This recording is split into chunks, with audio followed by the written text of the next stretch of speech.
summer I tried out the Nike Free RN Distance, and I like the shoe quite a bit, so I was anxious to try the version 2 this summer. I've been using this as my daily trainer more or less for about the last 4 weeks or so, rotating it with other shoes, and I kind of wanted to do a compare and contrast of the shoe. But long story short, the new version is very different from the previous version.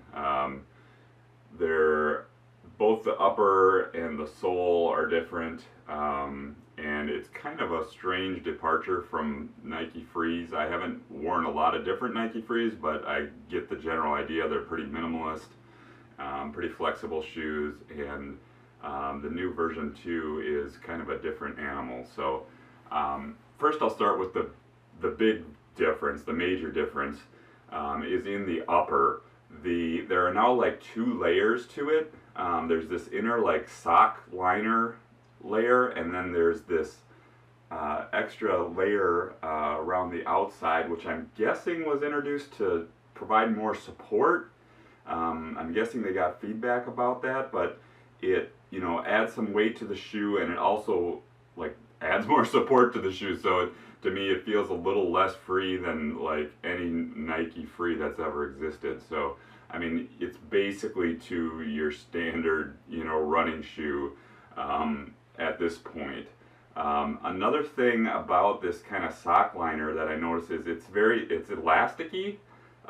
So I mean, it's very flexible in that regard, but what I noticed is when I slide my foot in there, even once you lace it up, you still got a lot of elasticity in here, so your foot is going to kind of slide around in it as you run, and I definitely have noticed that personally. What I did is I used the lockdown lacing, which seems to help a little bit with that, but that's just another thing to be aware of. Another thing I was kind of worried about a little bit when I got the shoe is this overlay here kind of like cuts down into the top of the toe where your big toe would sit, and I was curious, it's not real, there's not a lot of height there for your toe, so I was curious if I was going to get black toenails from this part being less flexible than the other parts of the toe. That hasn't been a problem. I did get one black toenail, but it was actually on my second toe, so I'm not sure if I can really blame the shoe for that or not. It's also got kind of like a thicker mesh outer, I think, than the previous version in the toe, so it seems to me to be a little less breathable and a little less flexible material in the toe, a little bit like tighter knit or something like that. The other thing, this is something that feels a little bit more than it actually looks like it is. I was expecting that the width of the shoe had actually become much more narrow in the new version, but I'm not sure if there's really that much of a difference. I think it's slightly more narrow, but I think this kind of outer wrapper kind of makes it feel tighter on your foot, so I think that's more of a psychological thing. It's still got a pretty wide forefoot, not bad for sure, but it feels a little bit less roomy than the previous version, which is something I really liked. The laces on this thing are kind of those round type of laces, and I've noticed that they come untied very easily, so I try to double knot them, but one thing about that is, especially if you're using this lockdown lacing, is that there's not much laces to do a double knot with, so you have to get it real small to be able to double knot it. So the sole of the shoe is pretty similar to the previous version, with 2 big things that I can tell are different.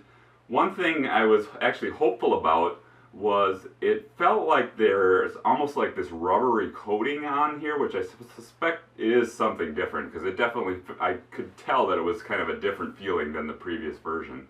So I thought that might make the shoe last longer, improve durability. I'm not sure it really made that much of a difference.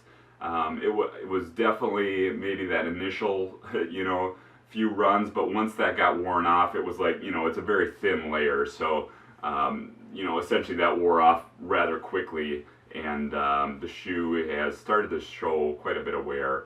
I think I said I've got maybe 250 miles on these, somewhere in that range. I kind of lost track, but I've got quite a bit of miles, but still they're showing quite a bit of wear.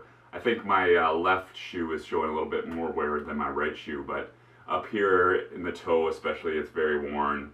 And you can tell where, you know, my midfoot strike here, it's getting pretty darn worn.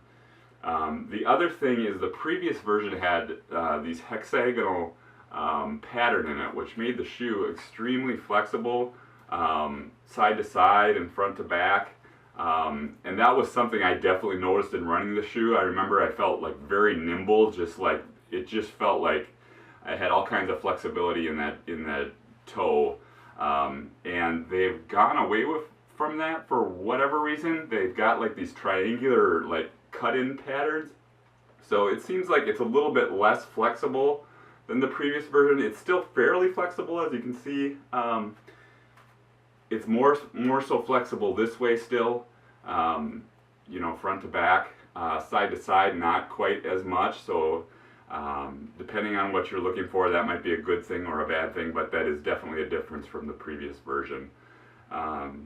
So I think that's about it as far as you know, big time changes.